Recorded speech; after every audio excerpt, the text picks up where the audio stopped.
Hello everyone, welcome to Mark's School. Today we are starting a new topic that is वैदिक as और आज वैदिक as का lecture number 1 है जिसमें हमारे कुछ टॉपिक्स हैं dating, Rigveda, Aryans, Indo Aryans and the theory of their origins. ये सब हम कवर करेंगे इस क्लास में।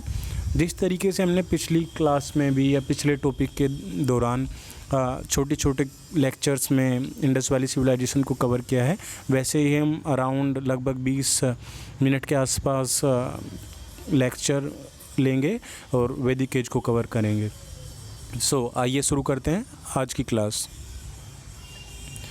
अगर हम वैदिक एज के इंट्रोडक्शन की बात करें, उसमें देखते हैं हम कि जो ये वैदिक एज है या वैदिक पीरियड है, इसका टाइम फ्रेम क्या रहा होगा या किस टाइम ब्रैकेट में हम इस पीरियड को रखते हैं। ये ज़्यादातर हिस्टोरियंस एग्री करते हैं कि 1500 टू 600 BC जो पीरियड है उसको हम वैदिक एज को असाइन करते हैं या ऋग वैदिक एज उसको हम कहते हैं।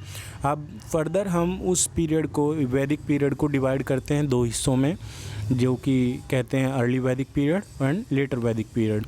जो अर्ली वैदिक पीरियड है उसको हम 1500 से 1000 BC के आसपास रखते हैं और जो लेटर वैदिक पीरियड है उसको 1000 से 600 BC के आसपास रखते हैं। और हम बात करें कि जो ये पीरियड है 1500 टू 600 BC, इसका नाम वैदिक एज क्यों रखा गया, तो हमें पता चलता है कि जो हमारे सोर्सेज हैं, टेक्स्ट मिलते हैं हमें या टेक्स्ट के रूप में सोर्सेज मिलते हैं, वो वेद होते हैं या वेदास जिनको हम बोलते हैं, वो हमें उस पीरियड से मिलते हैं जिनके पीरियड जो बेसिकली प्रीडोमिनेटेड होते हैं या डोमिनेट करते हैं उस टाइम के टेक्स्ट्स को। इसीलिए हम इस पीरियड के नाम को वैदिक एज रखते हैं या फिर इसको ऋग्वैदिक एज कहते हैं। और जो ये वैदिक टेक्स्ट्स थे या ऋग्वैदिक टेक्स्ट हैं या वेदास हैं, अगर इनके नेचर की बात करें, हमें पता चलता है कि ये कोई हिस्ट्री का काम नहीं था। मतलब ये हिस्टोरिकल वर्क नहीं है या हिस्टोरिकल टेक्स्ट्स नहीं हैं। ये इनमें हमें रिलीजियस फ्लेवर मिलता है और ये नेचर जो होता है इनका वो रिचुअलिस्टिक होता है। बेसिकली कह सकते हैं कि जो ये हिस्ट्री राइटिंग है उससे बहुत दूर थे। बट और बाकी सोर्सेज अवेलेबल ना होने के कारण या फिर जो हिस्ट्री है उसकी अप्रोच हम देखते हैं कि जो हिस्टोरियंस हैं किसी भी टाइम के टेक्स्ट को पढ़ने के बाद कुछ ना कुछ इन्फॉर्मेशन निकाल ही लेते हैं। वैसे ही हम जो हिस्ट्री कंस्ट्रक्ट करते हैं इस पीरियड की, एंशिएंट पीरियड की, वो इनसे एक्सट्रैक्ट करने के बाद पढ़ते हैं, क्योंकि जब कोई भी टेक्स्ट लिखा जाता है या वो रिलीजियस हो या रिचुअलिस्टिक हो, उस टाइम पीरियड की झलक उसमें देखने को मिलती है। चाहे वो ड्रेसिंग सेंस के स्टाइल में हो या रहने सहने के ढंग में हो या किस तरीके के जो लोग थे वो किस तरीके के कपड़े या वेशभूषा पहनते थे, उसका विवरण हमें मिल जाता है या डिस्क्रिप्शन हमें मिल जाता है। किस तरीके का सेटलमेंट होता है या जो हाउस होल्ड स्ट्रक्चर है वो किस तरीके की होती थी, कौन वहाँ पे डिसाइसिव या डिसीजन मेकिंग बॉडी हुआ करता था या सोसाइटी को किस तरीके से डिवाइड किया जाता था, ये इन्फॉर्मेशन हमें हर रिलीजियस टेक्स्ट में मिल जाती है। फिर उससे हम जो हमारी सोशल हिस्ट्री है या फिर जनरल हिस्ट्री है उसको कंस्ट्रक्ट करने में थोड़ा आसानी हो जाती है। मतलब इसको हम यूज़ कर सकते हैं। लेकिन जो वैदिक एज है उसको कंस्ट्रक्ट करने में या एंशिएंट हिस्ट्री को कंस्ट्रक्ट करने में हम सिर्फ वेदास पे डिपेंड नहीं रह सकते, लेकिन इनसे हम कुछ इन्फॉर्मेशन एक्सट्रैक्ट कर सकते हैं। इसके साथ साथ हमें ऑक्सिलरी डिसिप्लिन्स या सब्जेक्ट्स हैं हिस्ट्री के, जैसे आर्कियोलॉजी वगैरह, न्यूमिस्मेटिक्स या जो इंस्क्रिप्शंस को पढ़ा जाता है, जिसमें ये सब इन्फॉर्मेशन लेने वाले सब्जेक्ट्स हमारे पास हैं टेक्स्ट के अलावा। ये चीज़ें भी है, ये सब्जेक्ट्स भी हमें हेल्प करते हैं हिस्ट्री को कंस्ट्रक्ट करने में। फिर अगर हम वेद की बात करें या वेदास की बात करें, जो बुक नंबर 2 to 7 हैं, जिनको हम फैमिली बुक के नाम से भी जानते हैं, वो सबसे पहले लिखी गई किताब है ऋग्वेद संहिता की। और जो ऋग्वेद संहिता है बेसिकली अभी जो हमें मिलती हैं वो 1 से 10 तक मिलती है, 1 to 10 मिलती है। और जो 2 to 7 है उसमें कहा जाता है कि वो सबसे पहले लिखी गई किताबें हैं, जिनको हम फैमिली बुक के नाम से भी जानते हैं। और जो 1 and 8, 9, 10 हैं वो लेटर इंटरपोलेशन है, मतलब उनको बाद में ऐड किया गया है। और अगर उस रीजन की बात की जाए कि किस रीजन में इन किताबों को लिखा गया या कहाँ वो लोग रहते थे जिन्होंने किताबों को लिखा, वो हमें पता चलता है कि सप्त सिंधु रीजन में लिखा गया है, जिसको हम लैंड ऑफ 7 रिवर्स के नाम से भी जानते हैं।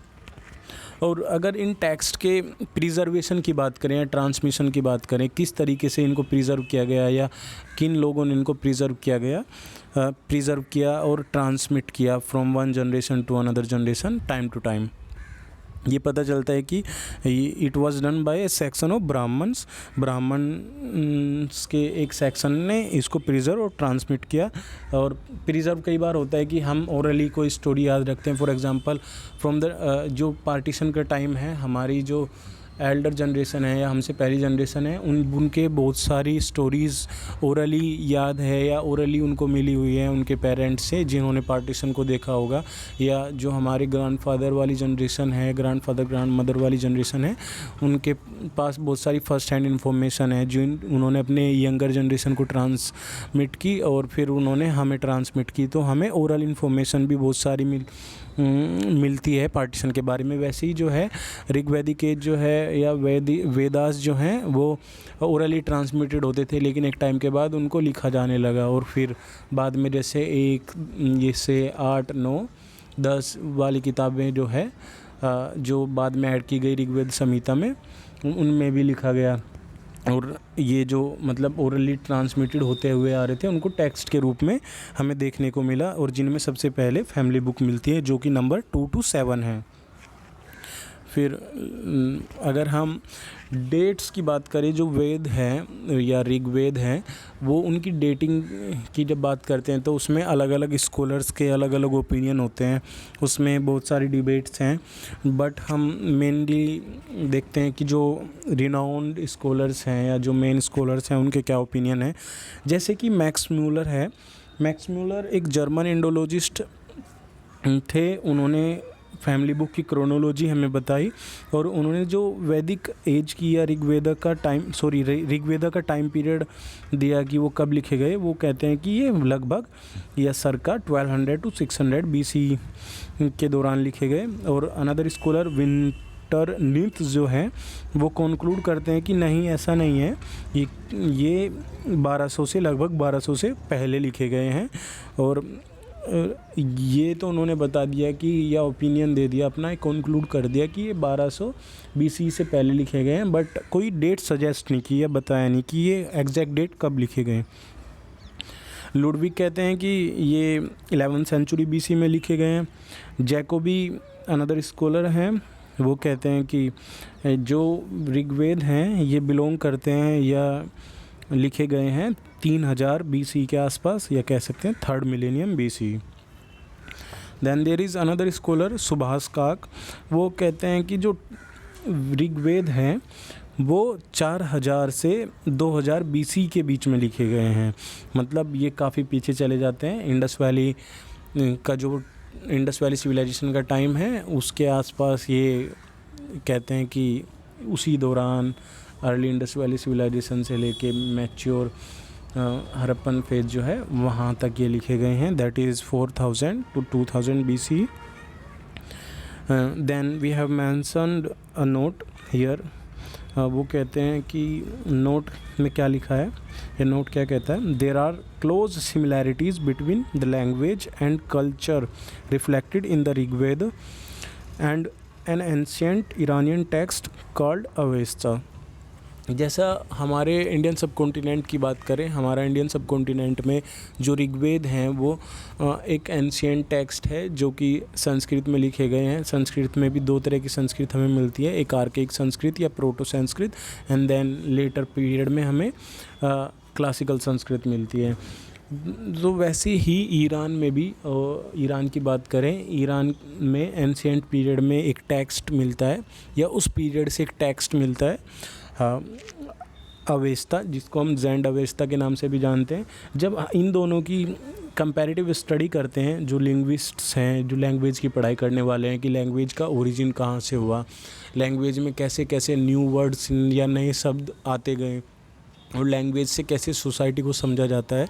वो इन लिंग्विस्ट्स ने इन दोनों टेक्स्ट को स्टडी किया और हिस्टोरियंस ने भी इन दोनों टेक्स्ट को स्टडी किया, तो हमें पता चला कि इन दोनों के बीच में कुछ सिमिलैरिटीज़ मिलती है। वो किस तरह की सिमिलैरिटीज़ हैं?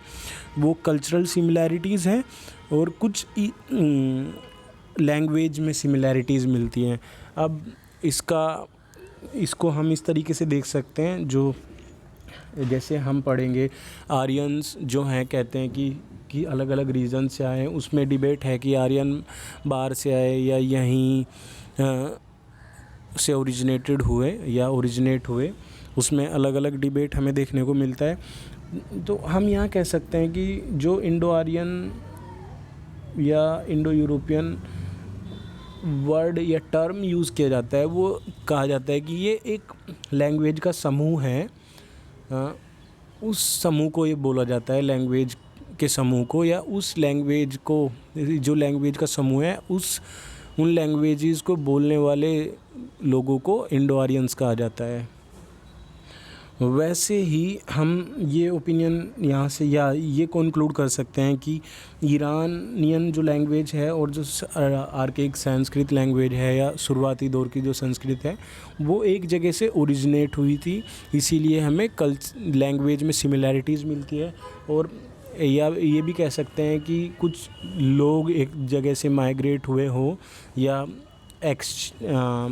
हमें मतलब लोगों का माइग्रेशन देखने को मिला हो।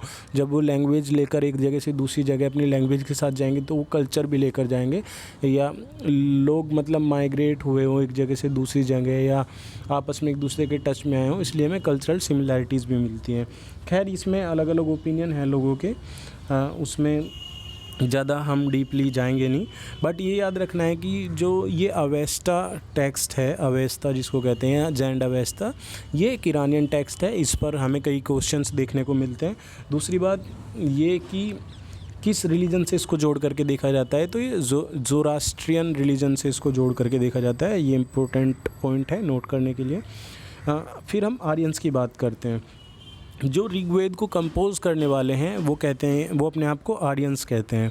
अगर आर्यंस के या आर्यन के लिटरल मीनिंग को देखा जाए, इसका मतलब निकलता है किन्समैन और कंपेनियन। मतलब इस शब्द का मतलब जो है वो किन्समैन या फिर कंपेनियन है। अगर इस वर्ड के, आर्यन शब्द के उत्पत्ति के बारे में देखें हम, या एटिमोलॉजी बेसिकली होता है किसी शब्द की उत्पत्ति, वो कहाँ से ओरिजिनेट हुआ, कहाँ से उत्पन्न हुआ और उसमें कैसे कैसे बदलाव आया, किस तरीके से अलग अलग टाइम में उसका मतलब बदलता चला गया। इन सब शब्दों की स्टडी को या वर्ड की स्टडी को या ओरिजिनेशन को हम एटिमोलॉजी के अंडर देखते हैं। तो अब हम आर्यन शब्द की एटिमोलॉजी देखें तो हमें पता चलता है कि ये शब्द ड्राइव किया गया है अर्व से। एक वर्ड है, उससे ड्राइव किया है, जिसका मतलब है टू कल्टीवेट, कल्टीवेट करना और शब्द का मतलब है। और जो अलग अलग स्कॉलर्स हैं आर्यंस के ओरिजिन पे, मतलब जो ये आर्यंस हैं वो कहाँ से ओरिजिनेट हुए या किस जगह से आए या कहाँ किस जगह पर इनके ओरिजिन को समझा जाता है, उसमें हमें अलग अलग स्कॉलर्स के अलग अलग ओपिनियन मिलते हैं। फॉर एग्जांपल AC दास जो हैं वो कहते हैं कि आर्यन जो ओरिजिनेट हुए या जन्मे या आए वो सप्त सिंधु रीजन से आए, जिसको हम लैंड ऑफ 7 रिवर्स भी कहते हैं। बाल गंगाधर तिलक कहते हैं कि आर्कटिक रीजन से आए। मैक्स म्यूलर जो कि हम लोग पहले भी पढ़ चुके हैं, जिनके बारे में हम पहले भी पढ़ चुके हैं जब हम ऋग्वेद की डेट के बारे में डिबेट कर रहे थे, ये कहते हैं कि 1200 से 600 BC के आसपास ऋग्वेद कंपोज किए गए। ये कहते हैं कि आर्यन जो है वो सेंट्रल एशिया से आए। और जो प्रोफेसर पेंका वो कहते हैं कि आर्यंस जर्मन प्लेन से आए। फिर दयानंद सरस्वती, इनके नाम को सभी आप लोगों ने सुना होगा, वो कहते हैं कि जो आर्यंस हैं वो तिब्बत रीजन से आए हैं, तिब्बत रीजन से आर्यंस आए हैं।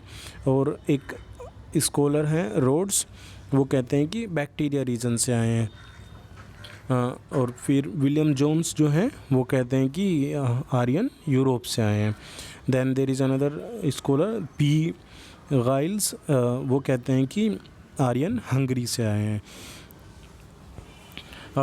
हमने एक नोट मेंशन किया है, वो नोट है कि the term Indo Aryan used by linguists and historians have nothing to do with racial classification. जो टर्म है इंडो आर्यन, मतलब जो लिंग्विस्ट्स हैं, जो लैंग्वेज की स्टडी करते हैं, हम लोग पहले भी डिस्कस कर चुके हैं, लिंग्विस्ट लैंग्वेज की स्टडी करते हैं, कैसे लैंग्वेज का ओरिजिन हुआ, किस जगह से हुआ, कैसे सामाजिक परिस्थितियों में उस लैंग्वेज का या सामाजिक रिफ्लेक्शन या सोशल रिफ्लेक्शन हमें एक लैंग्वेज में कैसे देखने को मिलता है, या सोसाइटी को एक लैंग्वेज से कैसे समझा जा सकता है, ये फिर उसकी स्क्रिप्ट या फिर जो वर्ड्स हैं उनको स्टडी करने वाले लोगों को लिंग्विस्ट्स कहा जाता है बेसिकली। और जो हिस्टोरियंस हैं इन दोनों ने कंक्लूड किया कि जो टर्म है इंडो आर्यन, उसका रेस से कोई कनेक्शन नहीं है या रेशियल क्लासिफिकेशन से कोई कनेक्शन ही नहीं है। सो ये कंक्लूज़न के बाद ये कह सकते हैं Indo Aryans is a linguistic term. ये एक लिंग्विस्टिक टर्म है, भाषा से जुड़ी हुई टर्म है, जो रेफ़र किया जाता है, जो इंडो आर्यंस बोला जाता है भाषा के समूह को या उन भाषा के समूह को बोलने वाले लोगों को इंडो आर्यंस कहते हैं।